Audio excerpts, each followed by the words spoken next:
नमस्कार, आप देख रहे हैं 4 PM न्यूज नेटवर्क और मैं हूं आपके साथ निधि तिवारी। घटाएं उठती हैं, बरसात होने लगती है जब आंख भर के फलक को किसान देखता है। जी हां, कल न केवल किसानों बल्कि उन तमाम लोगों के लिए जो लोकतंत्र पर विश्वास रखते हैं, उनके लिए ये दिन बेहद अहम था। तो आज हम आपको बताएंगे कि आखिर प्रधानमंत्री नरेंद्र मोदी ने क्यों अचानक ये फैसला लिया कि वो 3 कृषि कानून वापस लिए जाएंगे, जिसको लेकर किसान पिछले 1 साल से आंदोलन कर रहे हैं। पिछले 1 साल तक हमारे अन्नदाताओं ने इस देश के लोकतंत्र को जिंदा रखने के लिए क्या क्या नहीं किया। सर्दी हो, गर्मी हो, बरसात हो, हर हाल में वो डटे रहे। सैकड़ों किसानों की जान चली गई और सबसे बड़ी बात कि शांतिपूर्ण आंदोलन चलाने के बाद भी देश के बॉर्डर पर बैठे किसानों को कभी खालिस्तानी कहा गया, कभी आतंकवादी कहा गया, तो कभी गुंडा कहा गया। लेकिन किसानों ने अपना धरना जारी रखा, वो लगातार तंबू गाड़े बैठे रहे।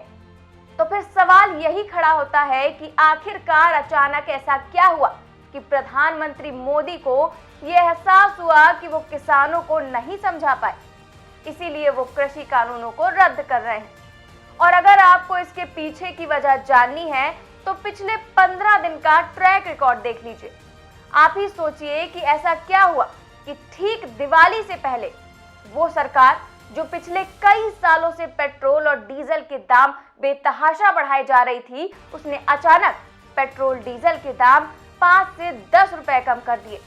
और फिर ठीक यूपी चुनाव से चंद महीने पहले ये फैसला लिया जाता है कि सरकार तीनों कृषि कानूनों को रद्द कर रही है। तो आपको बता दें कि ये सरकार किसी चीज से नहीं डरती, ये सरकार किसी के आगे नहीं झुकती, ये सरकार केवल एक चीज से डरती है और वो है हार। ये बात बीजेपी के समझ में आ गई है कि उत्तर प्रदेश में ऐसे हालात हो गए हैं कि जीत नामुमकिन से दिखाई दे रही है, क्योंकि पश्चिमी उत्तर प्रदेश पूरी तरह से हाथ से जाता दिखाई दे रहा है। क्योंकि गाजीपुर बॉर्डर पर बैठे किसानों का जो आंदोलन है, उसका सबसे ज्यादा असर पश्चिमी उत्तर प्रदेश में था। पश्चिमी उत्तर प्रदेश से फैलते फैलते ये नाराजगी और ये गुस्सा पूर्वांचल तक पहुंच गया। तो अब आप सोच रहे होंगे कि पश्चिमी उत्तर प्रदेश के किसानों को खुश करने के लिए कृषि कानून वापस लिए गए, तो आखिर मैंने पेट्रोल डीजल की बात क्यों की? तो आप ये समझ लीजिए कि असल खेल सिर्फ और सिर्फ चुनाव है, क्योंकि सरकार को ये बात समझ में आ गई है कि वो चाहे कितना भी हिंदू मुसलमान भारत पाकिस्तान कर ले, लेकिन देश की आम जनता के लिए महंगाई, बेरोजगारी ये सभी बहुत बड़ी समस्याएं हैं। और ऊपर से किसान आंदोलन ने तो आग में घी डालने का काम किया।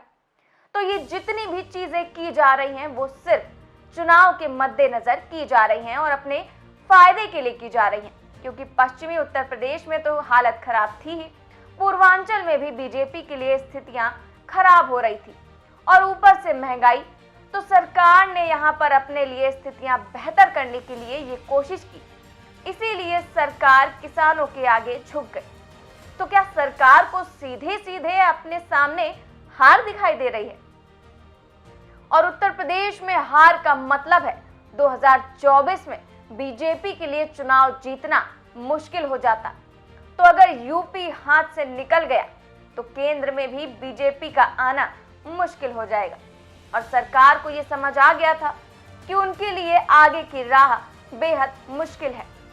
तो आप इस बात के लिए तैयार रहिए, हो सकता है चुनाव आते आते पेट्रोल और डीजल के दाम और सस्ते हो जाए, हो सकता है कि गैस सिलेंडर के दाम भी कम हो जाए, और हो सकता है कि 69,000 शिक्षक भर्ती अभ्यर्थियों की बात भी मान ली जाए।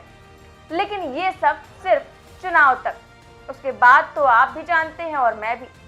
तो मुझे लगता है कि इस खबर के बाद आपको ये समझ आ गया होगा कि आखिर इस आंदोलन को वापस लेने की असली वजह क्या थी। तो इस खबर में बस इतना ही। ऐसी तमाम बड़ी खबरें देखने के लिए देखते रहिए 4 PM न्यूज नेटवर्क। नमस्कार।